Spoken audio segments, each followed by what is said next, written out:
గారు మీరు చెప్పండి. అంటే ఇప్పుడు భగవంతుడి దృష్టిలో భక్తుడు అంటే ఎవరు అన్న విషయం గురించి నాగేశ్వర సిద్ధాంత్ గారు చెప్పారు కదా. అసలు భక్తుడి దృష్టిలో భగవంతుడు అంటే ఎవరు?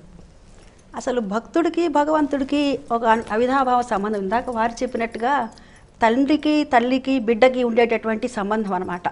మనల్ని పుట్టించినటువంటి వాడు ఆ భగవంతుడు. మన బాధ్యత మొత్తం కూడా ఆ భగవంతుడిది అనమాట. భగవంతుడి మీద భక్తుడికి ఉండవలసినది ఏంటి? విశ్వాసము, నమ్మకము, భక్తి.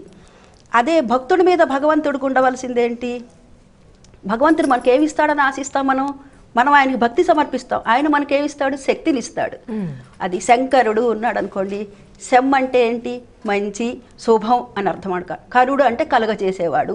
శంకరుడు అంటే శుభాలను కలుగ చేసేటటువంటి వాడు.